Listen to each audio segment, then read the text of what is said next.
கூடிய சீக்கிரமே சுரேஷு மதிய புரிஞ்சுக்கணும். 2 பேருமே சீக்கிரமே ஒண்ணு சேர்ந்தா தான் ஸ்டோரி ரொம்பவே சூப்பரா இருக்கும் அப்படின்னு நீங்களும் நினைச்சீங்கன்னா, மறக்காம இந்த வீடியோவுக்கு லைக் போட்டு தெரிவிங்க அன்பு உறவுகளே. அழகே அழகுல அடுத்து என்னலாம் சுவாரஸ்யமான விஷயங்கள்லாம் நடக்க போகுதுன்னு ப்ரெடிக்ஷன் பார்க்கலாம் வாங்க. மதி கிட்ட சுரேஷு மன்னிப்பு கேட்டனால ரொம்பவே கோவத்துல இருக்கிறாங்க. இங்க ராஜலட்சுமி ராகவன் கிட்ட புலம்பி தள்ளுறாங்க. என்னங்க மாப்பிள்ளை இப்படி பண்றாரு, இந்த திமிரு பிடிச்ச மதியை எப்படினாலும் வீட்டை விட்டு துரத்தி விட்டுறலாம் அப்படின்ட்டு நினச்சா அவர் சுரேஷோட தான் இந்த மதி வாழணும் அப்படின்ட்டு நினைக்கிறாரு. அவங்க அம்மா அப்பாவே சொல்கிறாங்க அவளை வீட்டுக்கு கூட்டிகிட்டு போகிறேன் அப்படின்ட்டு, பேசாமல் போகட்டும் அப்படின்னு விட்டுருந்துருக்கலாம். அதை விட்டுட்டு அதெல்லாம் வேணாம் அப்படின்ட்டு சொல்லிட்டாரு. அந்த மாதிரி சொல்லவும் இங்கே ராகவன் இருந்துக்கிட்டு மாப்பிள்ளை எல்லாம் ஒரு காரணத்துக்காக தான் பண்ணுவார், இருந்தாலும் நம்ம சுரேஷை அந்த திமிரு பிடிச்சவகிட்ட மன்னிப்புலாம் கேட்க சொல்லியிருந்துடக்கூடாது மாப்பிள்ளை அப்படின்ட்டு ராஜலட்சுமி இருந்துக்கிட்டு சொல்லவும் இங்கே ராகவன் சுரேஷ் மட்டும் அந்த பொண்ணுக்கிட்ட மன்னிப்பு கேட்கலனா நம்ம மொத்த குடும்பமாக இப்போது ஜெயிலில் தான் இருந்திருப்போம். அந்த பொண்ணை பற்றி நமக்கு நல்லாவே தெரியும், அது எந்த லெவலுக்கு வேணாலுமே போகும். அதனால தான் மாப்பிள்ளை வந்து என்கிட்ட தனியாக கூப்பிட்டு போயிட்டு விஷயத்த சொன்னார். அதனால தான் சுரேஷையுமே நான் வந்து அந்த பொண்ணுக்கிட்ட மன்னிப்பு கேட்க சொன்னேன் அப்படின்ட்டு சொல்கிறாங்க.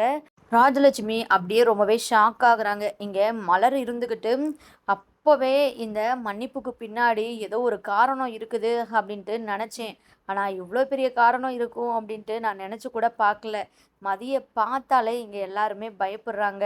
பரவாயில்ல, மதி வந்து இப்படி தான் இருக்கணும், இவங்களுக்கெல்லாம் மதி தான் சரியான ஆள் அப்படின்ட்டு நம்ம மலர் ரொம்பவே சந்தோஷப்பட்டு சிரிச்சிட்ருக்குறாங்க. அப்போது ராஜலட்சுமி கரெக்டாக பார்த்துடுறாங்க. ஏய் மலரு, என்ன உனக்கு சிரிப்பு? இங்கே இம்புட்டு பிரச்சனை நடந்துட்டு இருக்குது, ஆனால் நீ சிரிச்சிட்ருக்குற அப்படின்ட்டு கேட்கும்போது இங்கே மலர் இருந்துக்கிட்டு, அத்தை நான் சிரிச்சனா? என்னங்கத்த சொல்கிறீங்க? உங்கள் கண்ணு சரியாக தெரியலேன்னு நினைக்கிறேன். நானே ரொம்பவே ஃபீல் பண்ணிகிட்ருக்கிறேன் நடந்த விஷயத்த நினச்சி, நீங்கள் இப்படியெல்லாம் சொல்லிகிட்டு இருக்கிறீங்க அப்படின்னு சொல்கிறாங்க. இங்கே ராஜலட்சுமி ரொம்பவே குழம்பி போயிடுறாங்க. உடனே ராகவன் இருந்துக்கிட்டு, உனக்கு என்னமோ ஆச்சு லட்சுமி, கொஞ்சம் அமைதியாரு அப்படின்ட்டு சொல்கிறாங்க. இல்லைங்க, அவள் சிரிக்க தான் செஞ்சா அப்படின்ட்டு சொல்லும்போது இங்கே மலர் இருந்துக்கிட்டு, இல்லைங்க மாமா நான் சிரிக்கலை அப்படின்ட்டு சொல்கிறாங்க. சரிம்மா, நீ போயிட்டு எனக்கு காஃபி போட்டு கொண்டு வா, ரொம்ப தலைவலிக்குது அப்படின்ட்டு சொல்கிறாங்க. ரேவதி நடந்த விஷயத்த நினச்சி ரொம்பவே ஃபீல் பண்ணுறாங்க. இங்கே தங்கராஜு கிட்ட, எங்க எல்லாத்துக்கும் காரணம் நீங்கள் தாங்க அப்படின்ட்டு சொல்லும்போது தங்கராஜுக்கு பயங்கர கோவம் வருது. என்ன ரேவதி, வர வர என்கிட்ட ரொம்பவே திமிரா பேசுகிற, அவ்வளோ இடம் கொடுத்துட்டேன் நான் அப்படின்ட்டு கேட்கும்போது, இல்லைங்க சுரேஷ் அவன் வாட்டில் தான் இருந்தான், அவனை நீங்கள் தான் உசுப்பேற்றி விட்டு இப்போ பாருங்கள் தேவையில்லாத பிரச்சனை, அவங்களுக்குள்ள ஒரு அண்டர்ஸ்டாண்டிங்கே இல்லைங்க, அப்புறம் ஏங்க மற்றதெல்லாம் நடக்கணும் அப்படின்ட்டு நீங்கள் நினைக்கிறீங்க? சுரேஷ்கிட்ட இனிமேல் இந்த மாதிரிலாம் தப்பான ஒரு இதெல்லாம் ஐடியாலாம் கொடுக்காதீங்க. அறிவு கட்டத்தனமாக நீங்கள் சொல்கிறத கேட்டு சுரேஷுமே கொஞ்சம் கூட சுய புத்தி இல்லாமல் நடந்துக்கிறான் அப்படின்ட்டு நம்ம ரேவதி சொல்லவுமே இங்கே தங்கராஜுக்கு ரொம்பவே கோவம் வந்துடுது.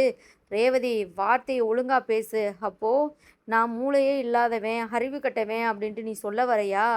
என்ன தானே நீ திட்டுற, உன் தம்பியை திட்டுறியோ இல்லையோ, என்ன தான் இப்போ நீ சைட்டு மணிக்க திட்டிகிட்டு இருக்கிற? ஏங்க உங்களை போய் நான் திட்டுவனா? நீங்கள் ரொம்பவே அறிவாளிங்க அப்படின்ட்டு நம்ம ரேவதி இருந்துக்கிட்டு சமாளிக்கிறாங்க. ரேவதி, போதும் போதும், நீ என்னை நல்லாவே நக்கல் பண்ணிகிட்டு இருக்கிற. நேற்று பண்ண விஷயத்துக்கே உன் மேலே எனக்கு பயங்கர கோபம் இருக்குது, இருந்தாலும் சரி அப்படின்ட்டு கண்ட்ரோல் பண்ணிகிட்டு இருக்கிறேன். கொஞ்சம் வாயை மூடிட்டு பேசாமல் வேறு வேலை இருந்தால் போய் பாரு அப்படின்ட்டு சொல்கிறாங்க. நெக்ஸ்ட்டு பார்த்தீங்கன்னா இங்கே நம்ம மலர் இருந்துக்கிட்டு ரேவதிக்கு கால் பண்ணுறாங்க. ரேவதி மதியை பற்றி விசாரிக்கிறாங்க. இப்போது பரவாயில்ல மதி, என்னதான் இருந்தாலும் நடந்த விஷயம் ரொம்பவே மோசமானது தானே. மதியை எப்படி சமாதானப்படுத்தனே தெரியலை. ஆல்ரெடி அவளோட வேலை போயிடுச்சு அப்படின்ட்டு அவள் ரொம்பவே அப்செட்டில் இருந்தா. இப்போது இது வேற தேவையில்லாத பிரச்சனை. சுரேஷ் ஏன் தான் அப்படிலாம் நடந்துக்கிறானோ தெரியல அப்படின்னு நம்ம மலர் ரேவதி கிட்ட புலம்ப, இது எல்லாத்துக்கும் காரணம் என் வீட்டுக்காரர் தான் அண்ணி, உங்களுக்கு தெரியாதா? இவர் தான் சும்மா இருக்கிறவனை உசுப்பேத்தி விட்டு இப்போது இம்புட்டு பிரச்சனையாக்கி விட்டுட்டாரு அப்படின்ட்டு சொல்கிறாங்க. கொஞ்ச நேரம் மலர் ரேவதி பேசிட்டு அப்புறம் ஃபோனை வச்சிடுறாங்க. இங்கே மதி ரூம் உள்ளார ரொம்பவே ஃபீல் பண்ணிகிட்டு இருக்கிறாங்க. இங்கே எல்லார் முன்னாடியும் சுரேஷ் பேசின விஷயங்கள்லாம் நினச்சி மதிக்கு ரொம்பவே அசிங்கமாக இருக்குது. இப்படிப்பட்ட ஒரு ஆளை போயிட்டு நம்ம கல்யாணம் பண்ணிக்கிட்டோமே, எல்லார் முன்னாடியும் இது சொல்லக்கூடிய விஷயமா, ரொம்பவே பர்சனலான ஒரு விஷயத்த போயிட்டு எல்லார் முன்னாடியும் இப்படி சொல்லிட்டாரே அப்படின்ட்டு மதிக்கு ரொம்பவே வருத்தமாக இருக்குது. அந்த டைமில் மலர் மதியை பார்க்குறதுக்காக வராங்க. மதி ஒரு மாதிரி கண் கலங்கி உட்காந்துருக்குறாங்க. மலர் வந்து மதியை சமாதானப்படுத்துகிறாங்க. நடந்த விஷயத்த நினச்சி நீ ஃபீல் பண்ணாத மதி, சுரேஷு இப்படியெல்லாம் ஏன் தான் பண்ணுறான்னு தெரியல. ஆனால் அவன் இப்படிப்பட்ட ஆளே கிடையாது மதி. உண்மையாகவே எல்லாத்துக்குமே காரணம் அவர் தான், தங்கராஜ் அண்ணன் தான், வேற யாரும் இல்லை அப்படின்ட்டு சொல்கிறாங்க. அவர் சொல்கிறாருன்னா இவருக்கு எங்கே புத்தி போச்சு? இவர் என்ன சின்ன குழந்தையா மற்றவங்க சொல்கிறத கேட்டு ஆடிட்டு இருக்கிறதுக்கு? இவர் மேலே இருந்த மதிப்பு மரியாதை எல்லாமும் மொத்தமாக எனக்கு போயிடுச்சு அப்படின்ட்டு மதி இருந்துக்கிட்டு சொல்கிறாங்க. மலருக்கு என்ன பேசுறதுனே தெரியல. ராஜலட்சுமி ராகவன் கிட்ட மலர்கிட்ட சொல்லிட்டு கோவிலுக்கு கிளம்பிடுறாங்க. இங்கே மலர் வந்து கிச்சனில் வேலையை முடிச்சுட்டு அவங்களுமே வெளியே போயிடுறாங்க மார்க்கெட்டில் ஜாமான் வாங்கணும் அப்படின்ட்டு. அப்போது ராகவன் மட்டும்தான் வீட்டில் இருக்கிறாரு, மதியுமே இருக்கிறாங்க. திடீர்னு ராகவனோட சத்தம் கேட்குது. நம்ம மதிக்கு ஒன்றுமே புரியலை. மதி ரூம் உள்ளார இருக்கிறாங்க. லேப்டாப்பில் பார்த்தீங்கன்னா ஒர்க்கு விஷயமா பார்த்துட்டு இருக்கிறாங்க. என்ன என்னாச்சு, ஏன் இவர் இப்படி கத்திட்டு இருக்கிறாரு அப்படின்ட்டு மதிக்கு ஒன்றுமே புரியலை. வெளியே வராங்க ரூமை விட்டு. அப்போது ராஜலட்சுமியும் இல்லை, மலர அக்கா வேற எங்கேயோ வெளியே போகிறதா சொன்னாங்களே, வீட்டில் யாருமே இல்லை. எங்கே சத்தம் கேட்குது, ஆனால் எங்கேருந்து வருதுன்னு தெரியலையே அப்படின்ட்டு எல்லா பக்கமும் தேடி பார்க்குறாங்க. கடைசியாக கண்டுபிடிச்சிடுறாங்க. ராகவன் பாத்ரூமில் வலிக்கு விழுந்து தலையில் அடிபட்டு கிடக்கிறாரு ரத்தத்தோட. அதை பார்த்த மதிக்கு ரொம்பவே ஷாக் ஆகிடுது. மாமா என்ன மாமா என்னாச்சு அப்படின்ட்டு ரொம்பவே பதட்டத்தோட ராகவன் கிட்ட வந்து பேசுகிறாங்க. மாமா ஒன்றும் கவலைப்படாதீங்க, உங்களுக்கு ஒன்றுமே ஆகாது, உடனே ஹாஸ்பிட்டலுக்கு போகலாம் அப்படின்ட்டு நம்ம மதி இருந்துக்கிட்டு ராகவன் கையை பிடிச்சிக்கிட்டு தைரியம் சொல்கிறாங்க. இங்கே ராகவனுமே அப்படியே அன்கான்சியஸுக்கு போயிடுறாங்க. மதி உடனே ஃபோனை எடுத்து ஆம்புலன்ஸுக்கு கால் பண்ணி வர சொல்கிறாங்க. மதியே பார்த்தீங்கன்னா ராகவனை ரொம்பவே கஷ்டப்பட்டு தான் ஹாஸ்பிட்டலுக்கு அழைச்சிட்டு போகிறாங்க. இங்கே வெளியே போன லட்சுமியும் நம்ம மலருமே வீட்டுக்கு வராங்க. வீட்டில் மதியம் இல்லை, ராகவனும் இல்லாதனால இங்கே நம்ம ராஜலட்சுமி மலர்கிட்ட வந்து கேட்குறாங்க, எங்கே உன் மாமனார் எங்கே போனார்? இங்கே தானே வீட்டில் தான் இருந்தார் நான் போகும்போது அப்படின்ட்டு சொல்கிறாங்க. மதியமே காணாமே அப்படின்ட்டு மலருக்கு ஒன்றுமே புரியலை.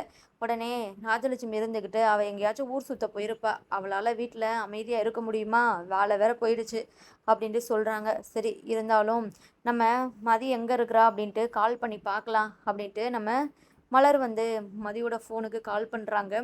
அப்போது நடந்த விஷயத்த மதி வந்து சொல்கிறாங்க. அதை கேட்டு பயங்கர ஷாக் ஆகுறாங்க மலர். உடனே ராஜலட்சுமி இருந்துக்கிட்டு, ஏய் மலர் என்னாச்சு, ஃபோனில் யார், என்னென்னமோ பேசிகிட்டு இருக்கிற, உன் மாமனாருக்கு என்னாச்சு அப்படின்ட்டு கேட்கும்போது இந்த மாதிரி நடந்த விஷயத்தெல்லாம் சொல்கிறாங்க.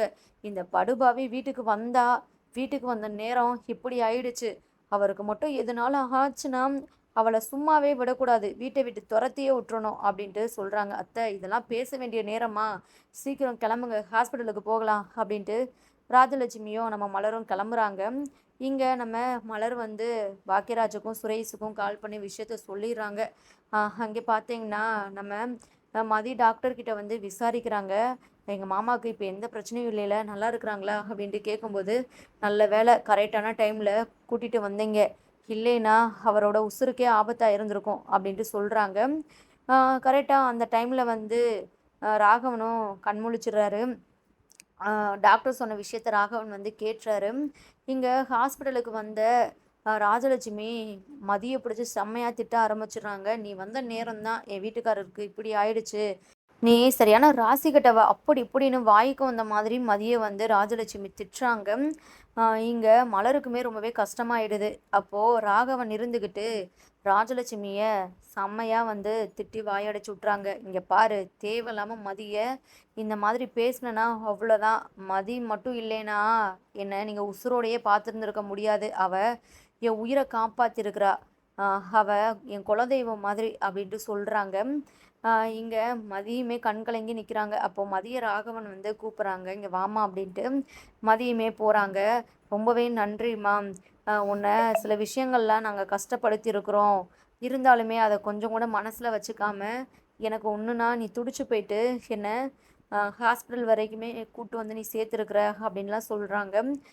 உடனே மதி இருந்துக்கிட்டு என்ன இப்படிலாம் பேசிகிட்டு இருக்கிறீங்க அப்படின்ட்டு கேட்கும்போது, இங்க நம்ம ராகவன் பார்த்தீங்கன்னா, மதியோட கைய பிடிச்சுக்கிட்டு அப்படியே அழுகுறாங்க. வீட்டுக்கு வந்த மருமகள வந்து மருமகளா பார்க்காம மகளா பார்க்கணும். ஆனா, நாங்க அத விட கேவலமா தான் வந்து பார்த்துருக்குறோம். இப்போ நான் நல்லா புரிஞ்சுக்கிட்டேன். இனி உன்னையும், மலரையும் வந்து நான் ஒரு மகளா தான் பார்ப்பேன் அப்படின்ட்டு சொல்றாங்க. ராஜலட்சுமிக்கு தலையில இடி விழுந்தாப்புல இருக்குது.